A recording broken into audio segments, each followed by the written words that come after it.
Around the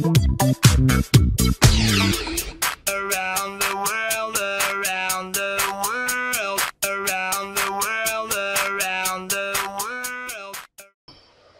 Alright, welcome everybody. This is Beavers42891 and you are watching the official review on the Samsung Galaxy S4.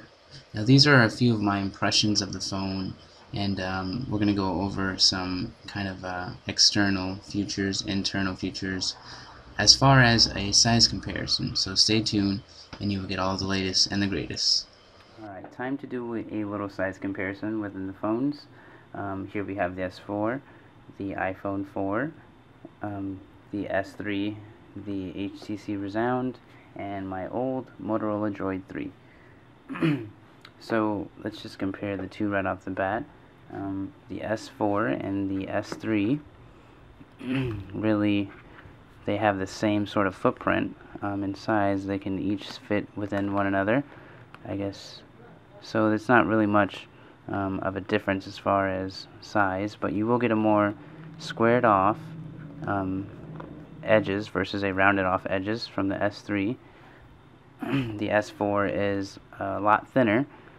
I don't know if you can tell, but it's definitely a lot thinner, and the backing is a lot flatter and slimmer versus the S3. The S3 was kind of rounded off. A lot of people kind of like that. It had a nice little feel in the hand, whereas the S4 has more of a flat feeling, and it feels sort of similar to an iPhone, whereas the back is very flat. And the cameras are still in the same position. The flashes have been moved from the S3 to the left hand side of the camera, to the S4 on the bottom of the camera, with still the Galaxy insignia both on the bottom. And also on the S4 we have the speaker on the back, and that's where you're going to hear a lot of your music and other sounds of the phone. So as far as screen size, it's kind of hard to tell, because the S3 had a 4.6 size, whereas the S4 has a 4.99 or 5-inch 1080p display versus a 720p display. So you're going to see a major difference in quality of the picture on your phone on the S4 versus the S3.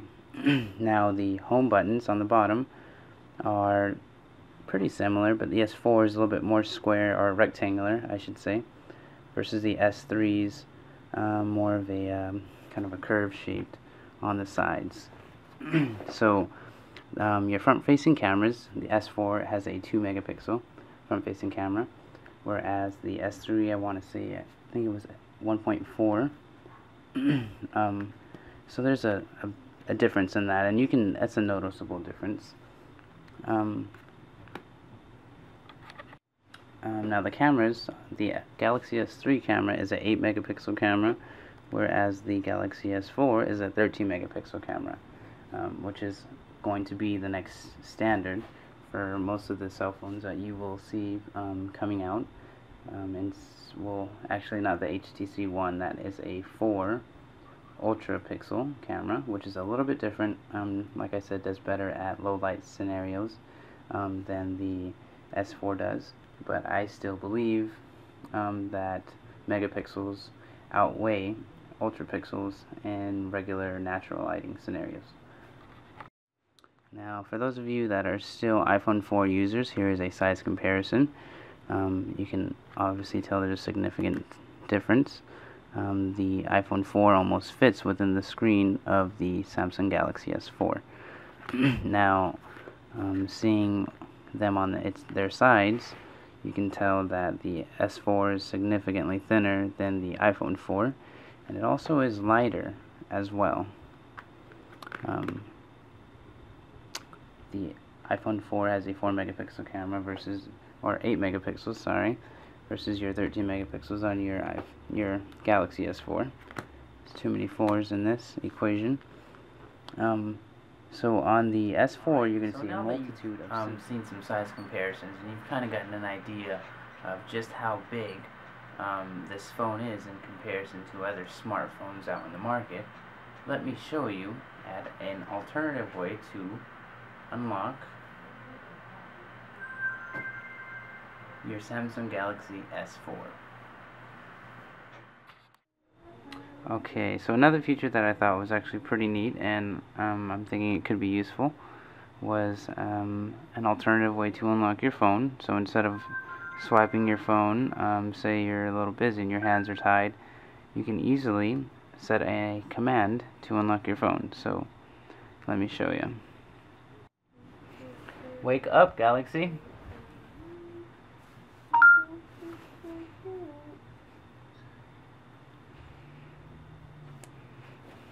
Alright, so from here you can actually do a few things. For example, if I want to see my text messages, read text messages. Read text messages. No new messages. And if you do have new messages, obviously the little S voice will read them back to you, and you can easily reply to them. Another one is, I guess, let's try open browser. Open browser. Opening browser.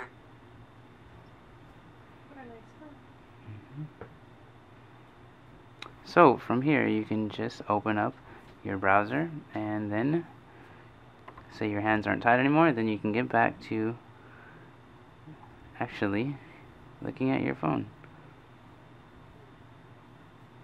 And then there's your air gesture, weak. Alright, so another cool way and quick and easy way to check your messages or your battery life and or missed or received phone calls is through an air gesture. I find myself doing this a lot in class. I'll have my phone on the desk and it'll be on silent, so most of the time I'll miss a lot of the messages or phone calls. So what I do is simply, by waving your hand over the sensors, you can get a quick little overview of what you have as far as your battery life, messages, missed or received phone calls. Alright, so we've seen basically the exterior of the Samsung Galaxy S4, and now it's time to kind of talk about the battery a little bit to give you a sense of that, of the 2600 milliamp battery and my impressions of that. And then we can get to some of the apps that I think are pretty neat and pretty user-friendly, that I like to think. So let's take a look at that, and these are just a few apps that I have already grown a little liking towards, so let's take a look. And as you can see, I am at 36% battery. Last time I charged my phone was right before I went to school, which I left the house at about 8:50, so the battery's doing actually really good. It is a 2600 milliamp battery, so it's actually really good in comparison to its rival HTC One. I believe the milliampage on that is 2100, but don't quote me, I don't remember the numbers quite exactly. And a lot of people, the deal breaker, well, at least to me, with the S4 and the HTC One is the battery capability. The fact that you can open up the back plate on the S4 and take out the battery if need be. And on the HTC One, you don't have that luxury to do that. So for me, that's really huge. I'm a really big proprietor of having a very healthy battery. So if this ever goes bad, or if I fry it, if I charge it too much, I'm able to swap out the battery, replace it with a new one, and be on my way. And while we're back here, you can also see the SD card slot and the SIM card slot. Also, these two sensors are for NFC, which I do not have, but if you guys would like to see a review on that, I can actually get some and I can bring you a review and kind of show you guys exactly how that works. I think that idea is actually really neat, so that could be coming in the near future.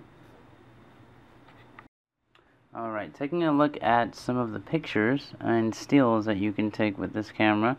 Obviously, there are an array of picture modes that you can use. Most of them were actually borrowed from the Samsung Galaxy camera, but you can get some really good pictures from it. Just looking at some standard pictures, here's a picture that I took the other day. I was at Chili's, and this was of my dessert.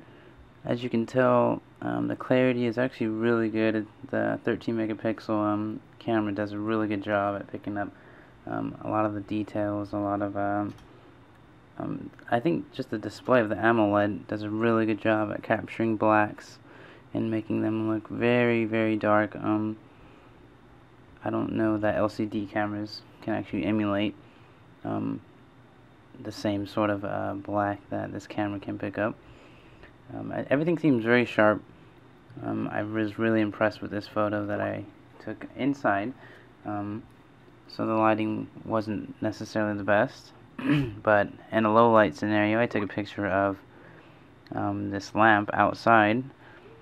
Obviously you can see the lamp very good, but everything else is hidden in the dark. So obviously this camera, as you know, when matched up against the HTC One, isn't necessarily the best, due to the HTC One's 4 ultra pixels, which are better for low light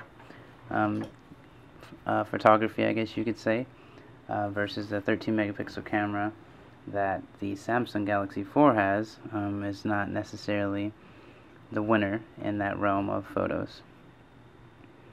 Also, one of the interesting camera modes is what they call sound and shot. You're able to take a picture and have up to at least 9 seconds of audio. So here's just a random picture that I did. So it's just got the still and then 9 seconds of whatever else is playing in the background. So I thought that was pretty neat, and those are some fun pictures to take. What's another mode? Well, let's see.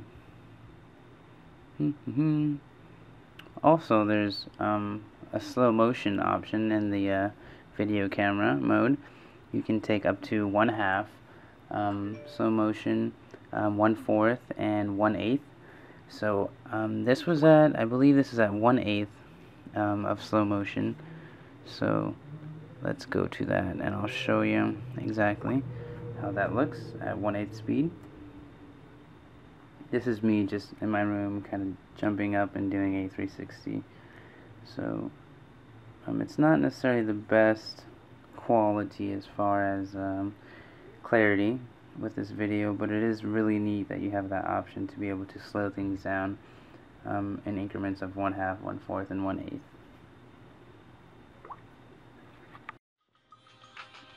One cool feature within the video playback viewer, I guess you could say, or the video player, is that you can do a little air view of where you are in the video and exactly kind of get a preview of what is to come in the video. So as you can see, I'm not necessarily touching the phone, I'm just kind of gliding my finger over it, and if I see a particular spot where I want to jump to, I can just press it and the video will jump there.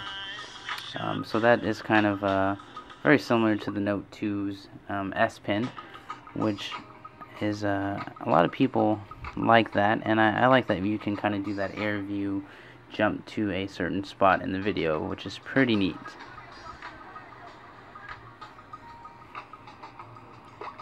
Jump into the browser really quickly. Let me just show you a really neat feature that the S4 has, where you can kind of do an air gesture, where without even touching the screen, you can kind of Alright, so that about wraps it up for the Samsung Galaxy S4 review, brought to you by me, Beavers42891.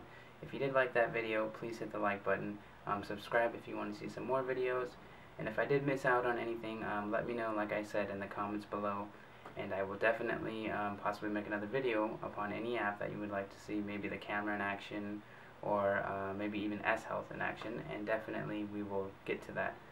But until then, hit that like button, subscribe. I am Beavers42891, and until we meet again. Oh, P.S. Have a great day.